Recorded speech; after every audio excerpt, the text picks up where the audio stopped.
Bueno, bienvenidos, gracias por haberse sumado a esta actividad de hoy, preparatoria del Congreso Latinoamericano de Derecho de la Moda. Soy Susi Bellocnol, directora del Instituto de Derecho de la Moda del Colegio Público de la Abogacía de la Capital Federal, que es quien organiza este próximo Congreso Latinoamericano de Derecho de la Moda.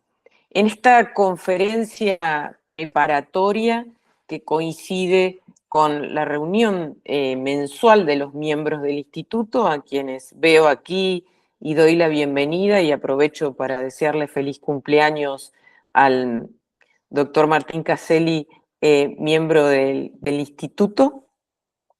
Hemos decidido empezar hablando de algo que para nosotros es importantísimo, cuál es la sustentabilidad cultural. Y por eso el nombre de esta conferencia preparatoria la hemos denominado Tradición y Derecho. Y no podemos más que sentirnos orgullosos de tener como invitada a Begoña Cancino, a quienes tanto personalmente como la subdirectora Carolina le tenemos un afecto muy particular. Y Carolina la acompañará como subdirectora del Instituto de Derecho de la Moda con un tema que también desde el punto de vista de la tradición y el derecho es caro a los argentinos.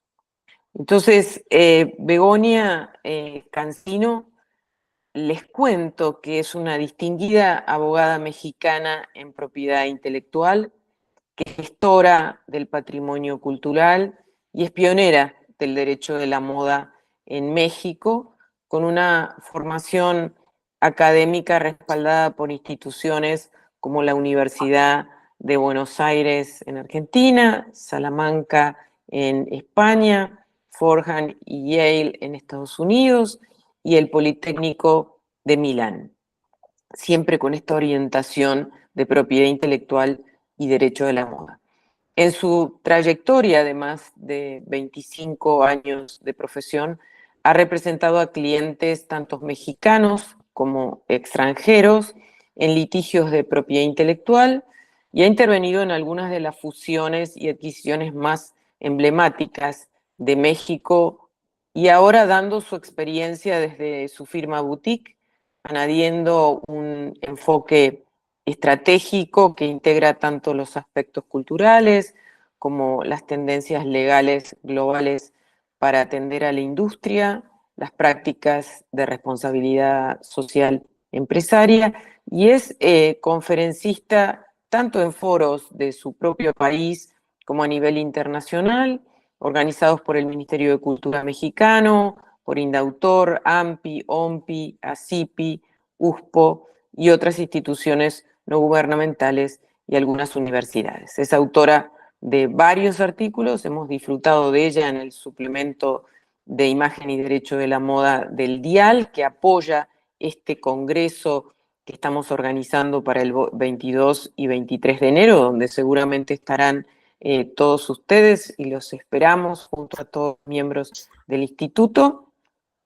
Es alumni del capítulo de México de egresados de la Universidad de Salamanca y fundó y encabeza el primer comité de derecho de la moda en México dentro de ANADE, la Asociación Nacional de Abogados de Empresa. Y hoy vamos a disfrutar de ella, de sus palabras referidas a la protección de textiles tradicionales en México. Begoña, bienvenida y adelante. Muchas gracias, Susi, por la invitación. Muchas gracias a todos por acompañarnos hoy. Carolina, un gusto, como siempre, compartir la mesa. Y con este tema que es de mi particular interés y que sé que ustedes comparten, voy a presentarles en unos momentos.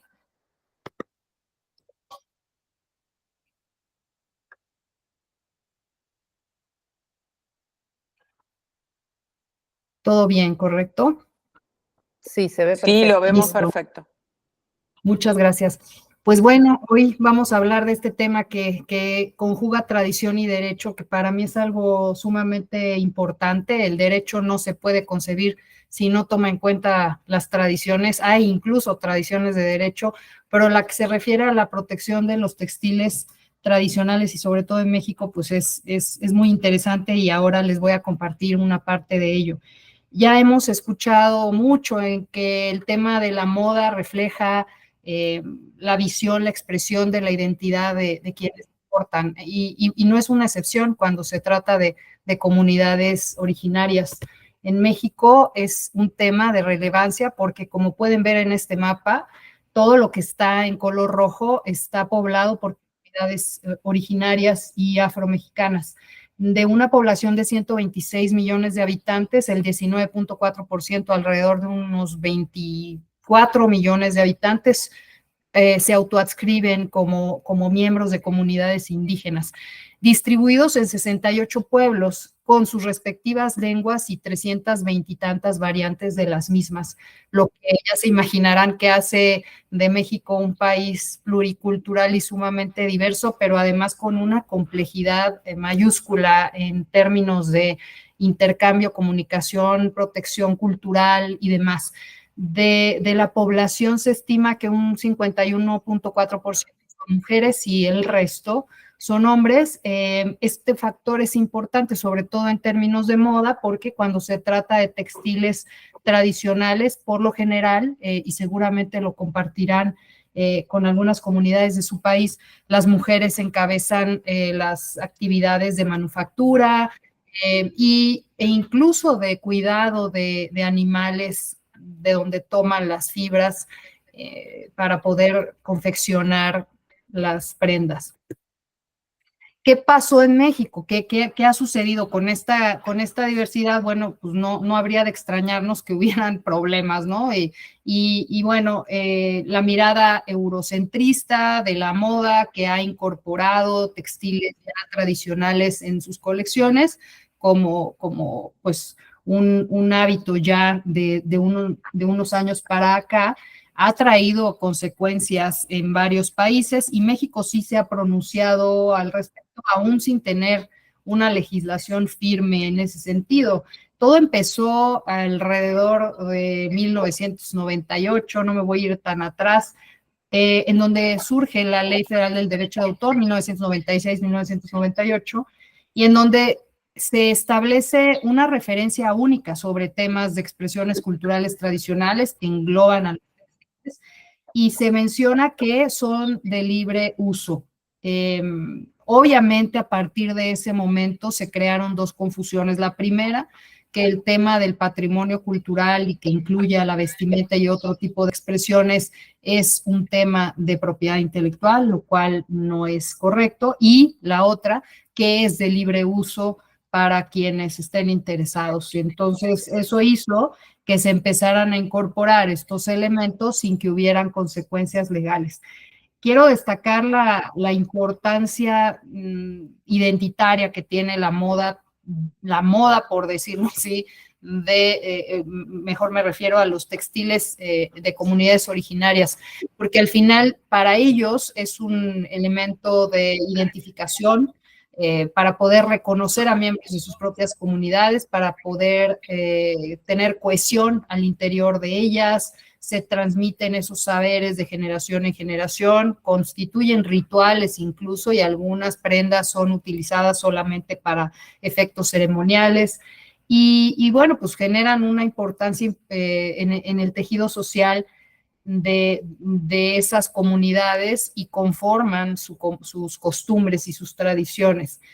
Obviamente, pues ellos se rigen en México con sus propios usos y costumbres, pero eso no quita que se reconozca un sistema de protección para esas manifestaciones y expresiones culturales. No existía esa protección. Entonces, les comento que en el 96 se implementa la ley del derecho de autor, se introducen estas dos confusiones y bueno, pues eso detona un uso indiscriminado que pues no, desde el punto de vista antropológico causa un fuerte daño a la pertenencia, al sentido de pertenencia de los miembros y al reforzamiento de la cohesión, al comoditizar estos elementos que finalmente resultan de importancia para ellos. ¿Qué pasó entonces si no había este tipo de protección legal? Lo que empezó a hacer el gobierno mexicano fue iniciar acciones legales sustentadas, legales un poco más de llamadas de atención, sustentadas en los tratados internacionales de los que es parte, ¿no? Y bueno, pues así empezó a enviar misivas a ciertas empresas que ya habían hecho uso en sus colecciones de estos elementos culturales, estos elementos textiles, obviamente sin contar con una referencia de la comunidad de la que habían tomado los elementos y desde luego sin participarles de ninguna manera a ese uso, ni incorporarlos a él, ni obtener ningún tipo de reconocimiento, ¿no? Así les pongo como una ruta crítica. En 2008 Hermès fue uno de los primeros casos muy sonados. A todos ellos en este caminito se les fueron enviando cartas para pues, destacar la importancia del patrimonio cultural y bueno, el propósito final, el propósito era llamar su atención a una situación de importancia para el país, que probablemente muchas de esas compañías en sus países no enfrentan, ¿no? Entonces era un tanto sensibilizar, porque pues no había ni hay hasta la fecha un medio coercitivo para poder actuar en su contra sin que se involucren organismos internacionales, pero pues era una manera de pronunciarse por parte del Estado mexicano de lo que ocurría. Estas cartas son muy interesantes porque tienen una estructura en donde primero la autoridad identifica el elemento del patrimonio cultural, en este caso textiles, que puede ser una reproducción no autorizada de una prenda completa o de iconografía importante para la comunidad, o la conjunción de ambos. Se señala a la comunidad a la que pertenece y se sensibiliza en el sentido de qué importante es para esa comunidad el uso de esa iconografía o de esa vestimenta en ciertos casos. Se destaca el valor identitario, el daño que puede recibir la comunidad en caso de que se diluya ese elemento identitario. Se les cuestiona y se les pide que expliquen la razón por la cual decidieron incorporar a una colección con fines de lucro para la empresa este elemento tan importante del patrimonio cultural como un principio de consideración ética y con el sustento, desde luego, de los tratados internacionales de los que México y ha continuado siendo parte, como el Convenio 169 de la OIT, la Convención para la Salvaguardia del Patrimonio Cultural de la UNESCO, la Declaración de las Naciones Unidas para la Protección de los Derechos de los Pueblos Indígenas de la ONU, la Declaración Americana de los Derechos de los Pueblos Indígenas que administra la OEA y desde luego la Agenda 2030 para el Desarrollo Sostenible de la ONU. Y justamente en la Agenda 2030 se destacan dos elementos fundamentales, el 10.2 y el 10.3, que son los objetivos que se mencionan en estas cartas y que buscan generar conciencia en el sentido de respetarlas y generar igualdad entre las comunidades, pues para justamente permitir que puedan obtener beneficios económicos de sus propios esfuerzos y que puedan además pronunciarse de manera unilateral sobre el destino de su patrimonio cultural y su explotación. Aquí, por ejemplo, tenemos uno de los casos más emblemáticos, que es el caso de Isabel Marant. Esta blusa ha sido, y el bordado de la misma, o sea, son varios elementos aquí involucrados, los ha utilizado en varias prendas y ha tenido varias llamadas de atención. En el 2015 fue la primera de ellas y después en el 2023 vino otra llamada de atención por otra pieza emblemática de una de las comunidades mexicanas, ¿no? Que es esta otra y es un zarape. El caso llegó hasta la corte. Aquí estamos ante el Senado, vemos una fotografía en donde la comunidad directamente fue a exponer al Senado su inquietud sobre lo que estaba ocurriendo. Estamos hablando de una prenda que reproduce iconografía importante para esta comunidad en particular, que es Santa Clara del Cobre, es al norte de la República Mexicana. Y si bien puede variar en cuanto al patronaje, pues claramente la iconografía es la misma y estamos viendo pues una prenda que Isabel Marant vendía en 14,250 pesos, o sea, alrededor de 530 libras, cuando en México una prenda de este tipo cuesta 1,500, ¿no? O sea, un poco lo que se menciona en la carta es, oye, esto es de lo que vive esta comunidad y esto además tiene una representación iconográfica importante para ellos y ni es mencionada la comunidad, ni se le pidió autorización, ni nada, ¿no? Obviamente la actitud ha sido, pues no tenía por qué pedirlo, no existía ninguna legislación que así me lo impusiera, ¿no? Sin embargo, pues como veremos más adelante, en el 2022 se promulgó aquí en México una ley específicamente para esto, ¿no? Y es justamente la Ley Federal de Protección de Patrimonio Cultural de Pueblos y Comunidades Indígenas y Afromexicanas, que se regula hacia 4 ejes, ¿no? El primero de ellos es reconocer el derecho exclusivo que tienen las comunidades, un derecho colectivo que se ejerce de esa manera sobre su patrimonio cultural, haciendo referencia a los derechos constitucionales de libre determinación y autonomía para que ellos decidan la forma en la que pues controlan, se benefician y promueven el respeto a su patrimonio cultural, que es el que finalmente han custodiado a lo largo de siglos, ¿no? El otro eje es el de los derechos colectivos. Como les comentaba, es una especie de derecho real de dominio sobre el patrimonio cultural que tienen estas comunidades y a partir de él deciden la forma en la que ellos lo van a utilizar, si van a permitir a terceros que hagan uso de él, siempre por tiempo específico que no puede exceder de 5 años mediante una autorización expresa y escrita. Y desde luego aquellos elementos que no quieran compartir, porque pues también esa es otra de las cosas que interesan mucho salvaguardar, que puedan ellos preservar en confidencialidad aquello que es materia de sus propios rituales, ceremonias y demás. Además, tiene un sistema de protección en donde de forma coordinada interactúan varias autoridades en todos los niveles de gobierno y se conjugan en una comisión intersecretarial. Esta comisión tiene como propósito identificar, documentar, investigar, promover, valorar e intervenir en las acciones que se tengan que hacer para salvaguardar el patrimonio cultural de los pueblos y las comunidades indígenas y el afromexicano. Y finalmente los mecanismos legales, que es un abanico que incorpora la mediación, la queja, o sea, instancias de composición entre las partes, pero también ya instancias administrativas litigiosas y finalmente también penales, ¿no?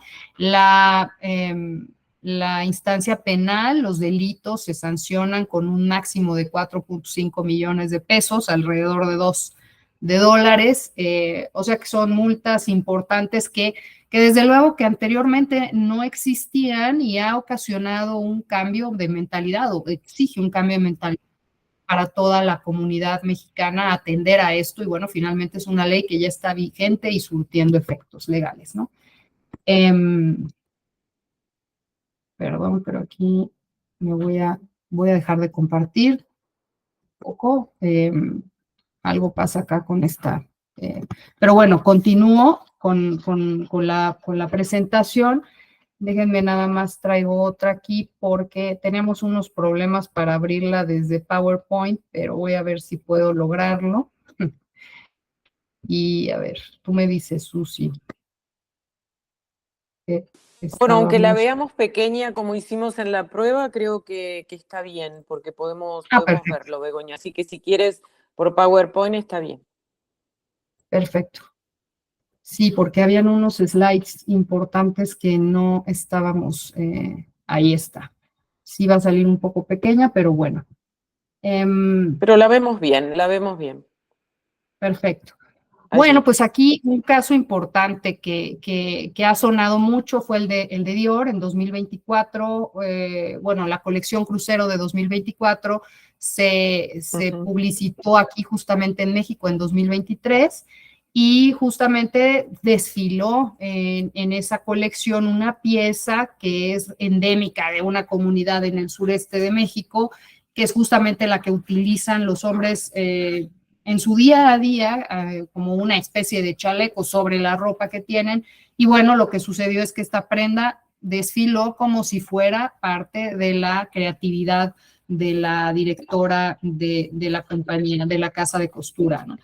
Esto es algo que ha llamado la atención, obviamente hubieron muchas críticas, se manifestó Dior en el sentido de que hubo una colaboración con las comunidades, pero aquí hay una distorsión en el sentido de hasta qué punto una colaboración de trabajo, de oficio, permite o autoriza el uso del patrimonio cultural. Son dos cosas diferentes y desde luego que los miembros de las comunidades están en toda la capacidad legal de poder participar con la prestación de sus servicios. Sin embargo, el que se les incluya o reclute en un equipo de este tipo no incluye la autorización de uso de un patrimonio cultural que debe ser pues conferido por el ente colectivo y no por una sola persona. Entonces, esto ocasionó muchos problemas, ¿no? Pero al final también despertó conciencia y esto generó que a nivel gobierno y ante tanta pues, situación de apropiación indebida, pues se lanzara un programa como el de Original, que es un encuentro textil anual en el que concurren todas las comunidades indígenas de México y la afromexicana y llevan durante una semana pues accesorios, vestimenta, pero también otro tipo de cuestiones que ellos hacen en sus propias comunidades y de manera directa las comercializan ante pues, quienes concurran a esos eventos, ¿no? Ayer justamente se hizo un evento en el que se mostraron los resultados de la edición de 2023 y bueno, pues anunciaron que hubo, se estima un gasto aproximado de los visitantes de 11 millones de pesos, perdón, de dólares en la compraventa de productos directamente a las comunidades. Imagínense la cantidad de lo que se pierde cuando no existen esas colaboraciones, porque claramente la originalidad de este tipo de prendas llama la atención y genera en otras empresas pues un beneficio económico que estamos viendo incluso en estos eventos también, ¿no? Es un movimiento cultural en el que también se asesora, se capacita a los miembros de las comunidades que asisten y pues va más allá de la venta de productos y un punto de encuentro, porque también se documenta el movimiento de los talleres artesanales en México y se empodera a las comunidades. Aquí les muestro imágenes de varias de las comunidades que participan, la mayoría, como ven, colectivos de mujeres, ¿no?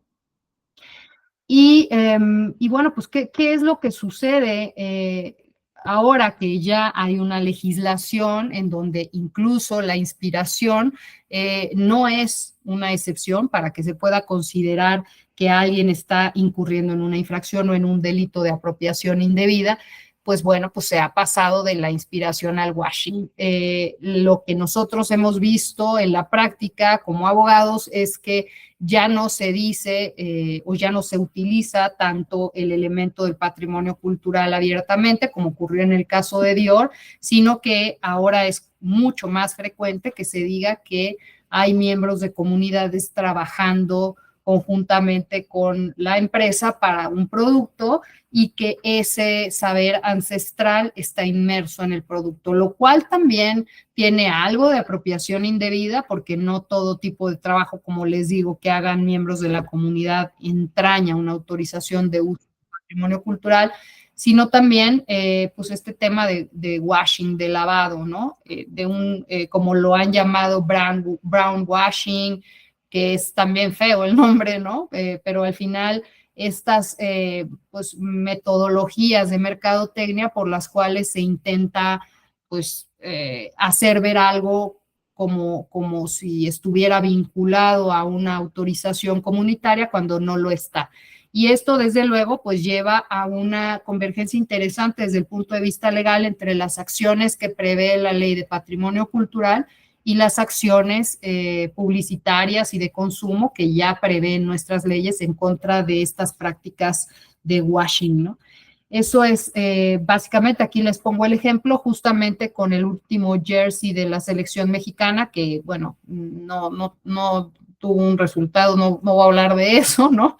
Pero al final de cuentas sí me voy a referir al tema que nos ocupa y lo que sucedió es que hubo una empresa que señaló abiertamente haber hecho una colaboración con una comunidad a la cual no menciona para Adidas, en donde que Adidas se encarga de hacer el jersey oficial de la selección para intervenir el jersey con bordados y técnicas de esa comunidad, sin mencionar la comunidad y sin mencionar ni la técnica ni nada, lo cual pues obviamente pues deja ver una práctica como la que les digo de washing, ¿no? Eso sí, el storytelling es muy puntual, cada playera tiene 11 horas de trabajo bordado a mano, representando simbólicamente a los 11 jugadores de México. Esto es una nueva piel de la selección mexicana. Desde luego, quiero que sepan que este jersey no fue utilizado por la selección, no se puso a la venta, entonces realmente sí, bueno, al menos no se puso a la venta oficialmente por Adidas como una prenda de la selección. Entonces, la verdad es que es muy confusa la propuesta de esta empresa, que además trabaja con inteligencia artificial creando convergencias entre aspectos del patrimonio cultural con piezas pues, comunes, de uso común, lo cual pues sin duda detona todo el catálogo de infracciones e incluso delitos que prevé la ley de patrimonio cultural, ¿no? O sea, es algo que finalmente no decide una persona, o sea, una empresa puede tener la aspiración de incorporar a su colección algún elemento de patrimonio cultural, pero siempre estará en la comunidad la decisión final sobre si están de acuerdo o no en que se incorpore como tal en esa colección. Y bueno, eso es un poco el panorama general. Sí les quería comentar que el tema de los ODS es algo a considerar, ¿no? No olvidemos que el tema de las desigualdades sociales y de la pobreza y demás justamente enfocan a este tipo de comunidades vulnerables. Entonces, en un supuesto de due diligence, de debida diligencia por empresas que están citas en Europa y a las que ya les aplique la directiva correspondiente, pues una mala práctica en este sentido pudiera tener consecuencias mucho mayores a las que incluso se prevén en la legislación mexicana. Y en ese sentido, es en el que, pues como abogados, creo que nos representa un desafío importante la propuesta mexicana de legislación para la protección del patrimonio de los pueblos y comunidades originarias. Espero que haya sido de su interés y desde luego, pues aquí sigo para cualquier duda o comentario. Bueno, muchísimas gracias, Begoña, muchísimas gracias. Excelente, nos has abierto a un mundo que muchas veces en Argentina no tenemos cercano. Ahí estás recibiendo aplausos desde todos los rincones de la sala. Tenemos casi 60 personas escuchándote. Y en esta segunda parte lo que queremos es tomar un poco esta puerta que se ha abierto sobre la tradición y el derecho para tratar de hacer algo en nuestro país. Y entonces le hemos propuesto a Carolina Albanese, que es subdirectora del Instituto de Derecho de la Moda del Colegio Público de la Abogacía de la Capital Federal, que nos hable de algo que viene estudiando desde hace algún tiempo, publicado un interesante trabajo en el Dial, en el suplemento del mes de junio, el Dial que apoya este congreso que estamos convocando y que esta conferencia resulta preparatoria del mismo y que lamentamos que no te tomes el avión para venir a acompañarnos.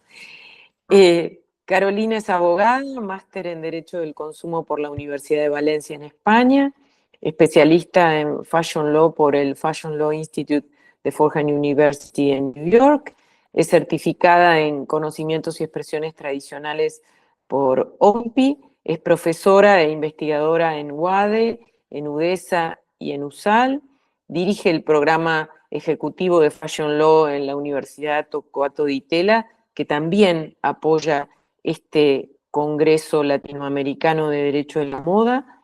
Allí también enseña Derecho de la Moda, es cofundadora de Fashion Warehouse y, como dije, es subdirectora de este instituto que organiza, miembro del Fashion Law Latam y co-coordinadora del capítulo argentino de la Asociación de Especialistas en Derecho de la Moda. Por supuesto, tiene muchos artículos académicos y de opinión en especialidad, y hoy nos va a hablar de una ley del cuero para la Argentina. Por favor, Carolina. Gracias, Susi, gracias, querida Susi, porque ella dice que, sí, lo cual es verdad, no les miente Susi, vengo investigando el tema del cuero desde hace unos años que me atrapó, pero el título de ese artículo y el título de esta presentación lo puso ella. Un día que nos íbamos después de una reunión del instituto, yo le empecé a contar de qué pensaba del cuero, no sé qué, me dijo, escribí una ley de cuero, escribí para una ley de cuero para Argentina. Y dije, ya está, ya me puso el título, me encantó, dale, sí, me encanta. Así que gracias, Susi, gracias, porque siempre es una gran impulsora de todo, siempre. Sabes que te admiro mucho, gracias, Susi. Así que bueno, el título se lo debemos a Susi. Y lo que yo les quiero contar, y como también inició Susi conversando, esto es todo tradición y derecho, lo que hablamos. ¿Por qué brego o por qué convoco a una ley de cuero para Argentina? Porque el cuero es parte de nuestra tradición, porque analizando, investigando sobre una parte negativa de lo que es el textil a partir de la piel animal, que es el cuero, llegué a interesarme por toda una parte que considero esencial, estratégica y para nada negativa que tiene el cuero en nuestro país, ¿no? El cuero en nuestro país, el cuero en la moda en realidad, ¿no? O el cuero como indumentaria fue lo primero que utilizó la persona humana para vestirse, la piel animal. Desde la prehistoria hay hallazgos de la utilización de la piel animal para vestirse, ¿no? Pero en Argentina, y es donde me voy a centrar, antes de la llegada de los españoles, las comunidades indígenas ya utilizaban el cuero de distintos animales, obviamente, de avestruz, de ñandú, de llama, de guanaco, de los animales que originalmente habitaban nuestro país y acompañaban a nuestras comunidades, ya utilizaban para armar sus viviendas, para vasijas, para vestirse, obviamente, para rituales. Diferentes usos del cuero ya existían en nuestro país y las mujeres incluso hacían ya zapatos, ¿sí? Con los diferentes cueros. Obviamente que por eso me gusta verlo como parte indiscutida de nuestra tradición, de la tradición de nuestro país. Y obviamente después, con la llegada de los españoles, que empezaron a bajar el ganado bovino por Panamá, por Venezuela, por Brasil, y así llega el ganado a Argentina, también está la comunidad, otra comunidad muy tradicional de nuestro país, que es la comunidad gaucha. Los gauchos eran quienes iniciaron todo lo que hoy se llama el arte de la soguería. Bueno, eso era lo que los gauchos trabajaban en su día a día, además de ser grandes jinetes, todo lo que es el arte de la soguería, justamente para los caballos y demás, lo empezaron a trabajar como artesanos y como artistas. Hoy por hoy hay reconocidos artistas de soguería, con cuero crudo de potro, ¿sí? Entonces, sin dudas, que el cuero tiene una relevancia ancestral en nuestro país.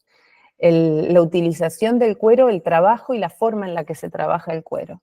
Y esta imagen que acompaña acá a la derecha de una galería tan linda es de Tucumán, que estuve la semana pasada, Y cuando estaba mirando veía las vigas están atadas, las vigas del techo están atadas con cuero de pelo.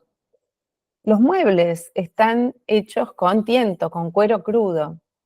Y veía los tapices tan tradicionales, con las iconografías tan tradicionales que colgaban de las paredes. Bueno, yo estaba quedándome en una estancia jesuítica, ¿no? Del 1700, pero era como que todo me decía, bueno, y acá tenemos la montura también de cuero, todo me decía, todo me llamaba a nuestra charla de hoy, a nuestra conversación de hoy, ¿no? En el siglo XVIII, vieron que les conté cómo comenzó a descender el ganado, ¿no? En el siglo XVIII había 40 millones de cabezas de ganado en nuestro país, en lo que hoy es territorio argentino. Sin dudas, el ganado vacuno tomó un protagonismo impresionante.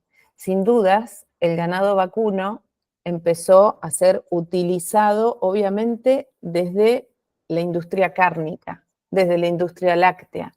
Y el cuero era un desecho que los gauchos empezaban a trabajar, pero que no solo los gauchos, porque también se utilizaba para impermeabilizar botes, se utilizaba para realizar vasijas, se utilizaba en el campo para los aguateros del ganado. Entonces, tenía un uso y una relevancia tan clave en nuestro país que, de nuevo, quiero darles esa relevancia, de decirles, o sea, esa expresión, o quiero transmitirles la relevancia que yo tomé conciencia que tiene en Argentina, ¿no? La tradición, la soguería y la talabartería. Y después tenemos todo lo que es marroquinería y todo lo que es el tratado del cuero como textil para prendas, ¿sí? Pero lo que comenzó fue la soguería y luego la talabartería, que la talabartería fue ya un tratado del cuero por artesanos talabarteros para las monturas de los caballos, para todo lo que acompañaba las fajas, todo lo que acompañaba al jinete principalmente y a toda la vida del campo. Hoy por hoy, obviamente, tenemos todo lo que es curtiembres, todo lo que es curtiembre del cuero como textil para ser utilizado en los usos más diversos que podemos imaginar, ¿no? En Argentina fue avanzando muchísimo el cuero, tan es así que mundialmente éramos reconocidos como un gran país productor de cueros del mejor nivel. De hecho, Italia incluso en algunas ocasiones sigue importando cuero argentino y otros obviamente somos grandes exportadores de cuero. Pero en el siglo XIX, con la Segunda Guerra Mundial, la escasez del cuero hizo que en Alemania Prestoff crease, ante esa necesidad, lo que hoy llamamos o conocemos como cuerina, que es un sintético, ¿sí? Obviamente es a raíz o a partir de, es un cuero no es un material sintético creado a partir de polímeros, es decir, que es un plástico, ¿sí? Y es uno de los tantos plásticos que contaminan nuestro planeta y que tanto nos preocupan. Y por eso, al estudiar toda esta parte el nacimiento de la cuerina, de cómo se inició, de qué significó y que obviamente nació, como les digo, a través de una necesidad genuina, básica y que hoy por hoy tiene grandes utilidades, se utiliza muchísimo en diferentes industrias y demás. En la textil tenemos una forma de utilizarla muy acompañada o muy de la mano de lo que es la moda rápida, muy acompañado de lo que es el greenwashing, porque muchas veces se le llama cuero vegano, ecocuero, cuero, símil cuero, y en realidad cuero es la piel de animal, no hay otro material que sea cuero. Piel de animal, de distinto animal, claro, cuero bovino, ovino, caprino y demás. Pero el cuero es la piel de animal. Cuando utilizamos materiales sintéticos, por lo general son derivados de los plásticos. Y muchas veces es poliéster, lo que llamamos PU muchas veces es una capa de poliéster con un recubrimiento de PU que es un poliuretano, ¿sí? Entonces, en definitiva, es plástico. A raíz de investigar todo esto, es que empecé como a mirar obviamente el derecho comparado, y me cuestioné muchísimo el tema de mi investigación anterior, que había sido negativa, en relación que obviamente con una realidad que se intenta cambiar, que es la de la contaminación del proceso de curtiembres tradicional químico. Las curtiembres tradicionales químicas, que son las más grandes en definitiva, utilizan procesos químicos, utilizan cromo, plomo, que contamina aguas, subsuelos, napas, y es una de los grandes contaminantes en Argentina por parte de la industria de la moda, las curtiembres. Las curtiembres en nuestro país es una de las cuestiones más controvertidas. Cuando empecé, claro, obviamente mi primera investigación fue enfocar en la curtiembre. Ahora, cuando empecé a ver todo lo otro, decía, bueno, pero ¿cuál es la alternativa, no? Porque siempre en derecho y en investigación tenemos que buscar una alternativa y ver cómo solucionamos lo que estamos planteando como problema. Claro, las alternativas al cuero eran estas. Y esto que las empresas y que las compañías, las marcas medianas, grandes, pequeñas, muestran como ecocuero, cuero vegano, no es cuero, no es vegano, porque va a tener ingredientes en el proceso que no son totalmente veganos, y obviamente no son amigables con el planeta, de ninguna manera, de ninguna manera. Entonces, cuando hablamos de PU o PVC o cuero sintético, son dos materialidades distintas. Tenemos que saber qué implica el uso de productos químicos tóxicos. El material no es biodegradable, tarda hasta 500 años en biodegradarse, el cuero tarda entre 10 y 50. El símil, el material símil obtenido a partir de PVC utiliza cloro altamente tóxico en la producción y tampoco es biodegradable, son plásticos en definitiva.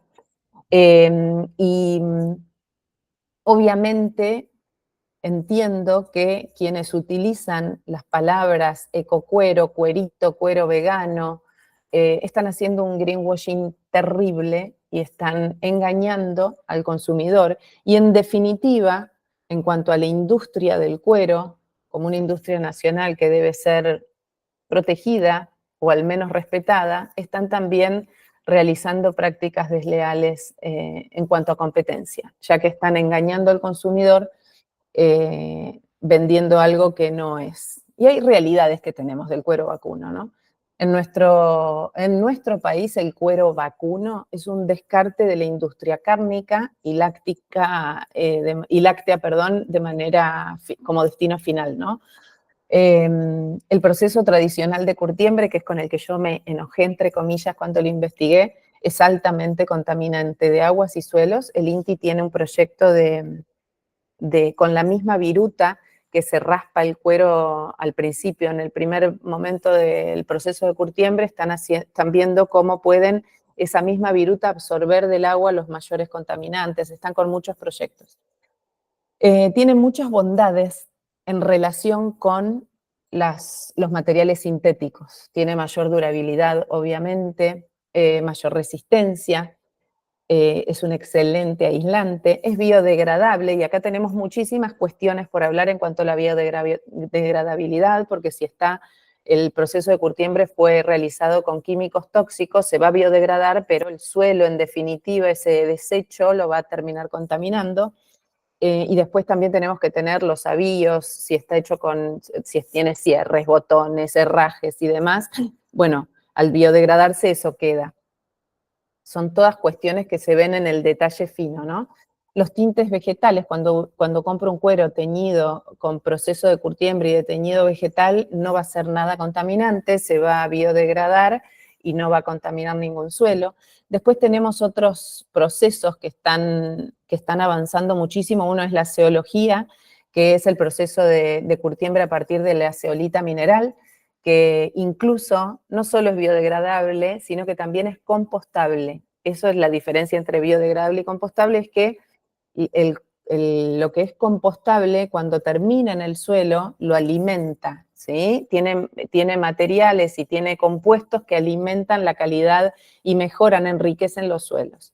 Ese es un gran proceso que acá en Argentina todavía no se está utilizando en Inglaterra, y es excelente para procesar el cuero, y el cuero queda muy, muy, muy, muy lindo, y está pensado en que dure lo mismo, pero que si en definitiva tiene que terminar en un vertedero, sea compostable y no sea contaminante.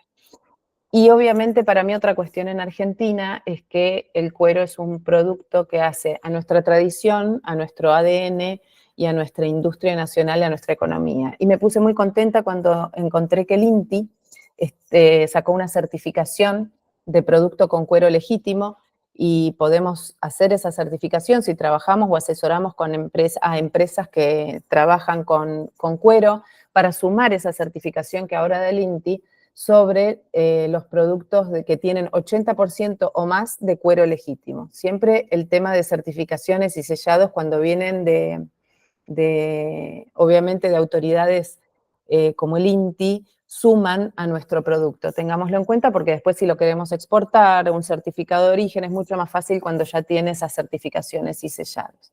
Y después tenemos, me van a decir seguramente, bueno, pero hay un montón de biomateriales, Caro, alternativos al cuero. Claro, sí, pero ahí tenemos que pensar mucho los aglutinantes que tienen y las cubiertas que se usan, porque muchas veces si tengo el cuero de grano de café molido, claro, pero si yo lo aglutino con una cola plástica, en definitiva es plástico.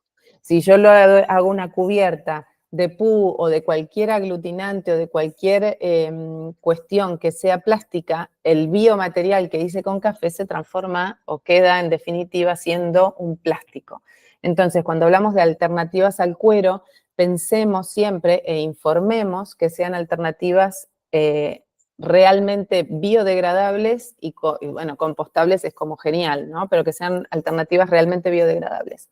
Tenemos una compañía argentina, una empresa argentina que se llama Micorium, que son unos chicos de Rosario, que están investigadores científicos, yo le digo chicos porque deben ser bastante más chicos que yo en edad, pero son científicos en Rosario, que están realizando cuero a partir de hongos totalmente compostable. Me comuniqué con ellos, estuve hablando, y la verdad que es súper interesante la iniciativa, y para mí va a dar mucho que hablar acá en Argentina. Entonces, si necesitamos o si queremos o si por un activismo de protección animal, o si porque realmente entendemos que no queremos utilizar cuero, es una convicción de la marca a la que asesoramos o propia, sí pensemos en asesorar o en investigar un poco sobre qué alternativa elegimos. Y por eso para mí el empezar bien informados es algo básico.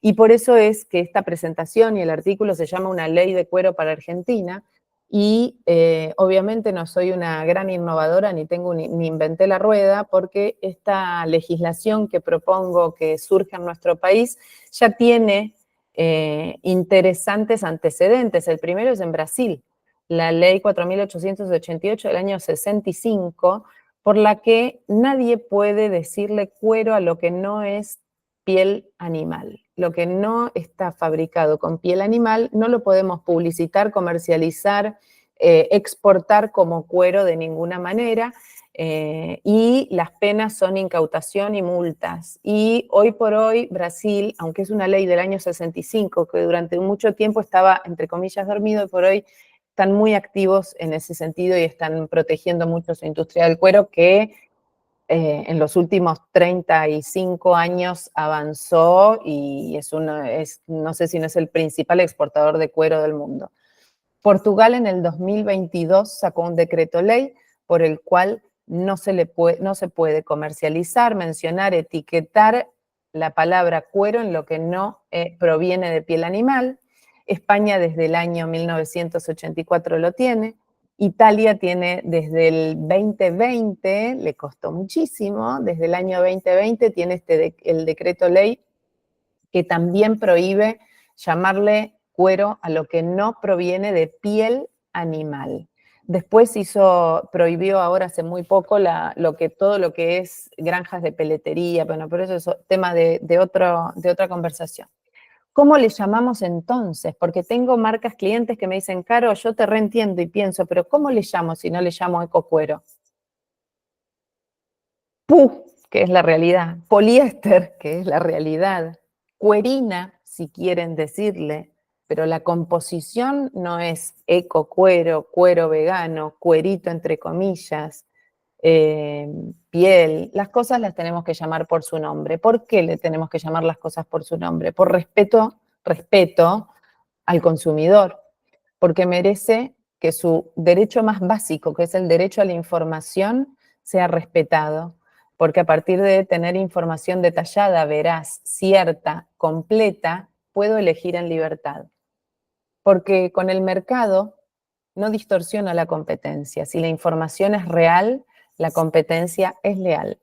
Y porque además creo que como argentinos nos debemos el reconocer la relevancia industrial, estratégica y económica del cuero en el país, en la historia, en nuestra historia y en la actualidad.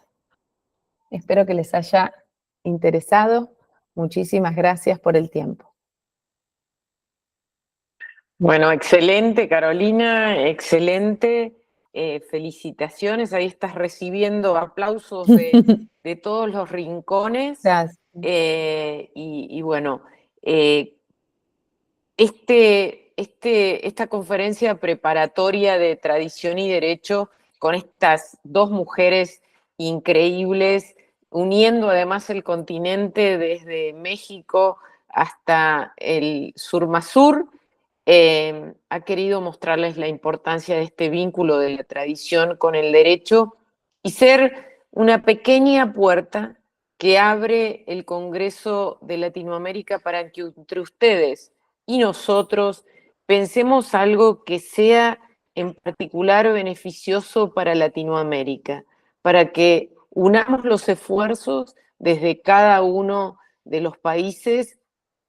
Ya tenemos más de 150 inscriptos en el Congreso, que va a realizarse en forma presencial en Buenos Aires los días 22 y 23 de agosto. Creo que Darío nos decía, gracias Darío por estar ahí en la asistencia técnica desde el colegio, que son como 153 y todavía no hemos llamado a los diseñadores que mañana terminan su Semana Internacional del Diseño en la Universidad de Palermo.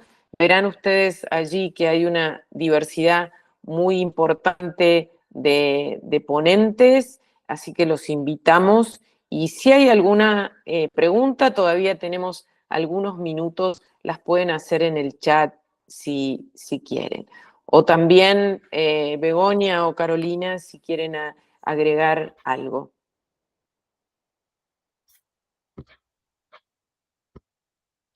Bueno, yo de mi parte agradecerte nuevamente, Susi, y agradecer a Carolina. La verdad es que esta cuestión del cuero me parece fascinante y quién mejor que ustedes en Argentina para ser punta de lanza y pluma confiable en el tema. Sí veo con preocupación reemplazos hechos de maguey y demás, con todo lo que ello implica y el doble consumo de otras materias que pueden ser más contaminantes, y creo que cuando se empiece a regular realmente sobre esto con esa precisión de temas y enfoque, como lo mencionaba Carolina, otros países vamos a ir siguiendo el ejemplo, estoy segura. Gracias, Begoña, gracias. No, para mí siempre es súper interesante escucharte a vos y la protección y cómo tenés el esquema, la historia y la actualidad en claro y cómo vienes, ¿no? Como que tenés pasado, presente y futuro de la protección de textiles de tu querido México tan analizado, tan digerido y tan vivido que es lindísimo escucharte. Así que muchas gracias. Gracias, Carlos. Bueno, gracias a todas. En el chat todo el mundo les agradece. Muchos ya están anticipando que te van a extrañar, Begoña. Pero en la próxima edición esperemos poder contar contigo. Así que Ay, les sí. agradezco a todos. Tenemos una conferencia preparatoria el día 12 de agosto que recibirán la invitación y desde ya los esperamos al Congreso y un profundo agradecimiento a Begoña, un profundo agradecimiento a Carolina por haber compartido su conocimiento, por ser tan generosas y abrirnos estas puertas. Muchísimas gracias. Gracias a todos por habernos acompañado.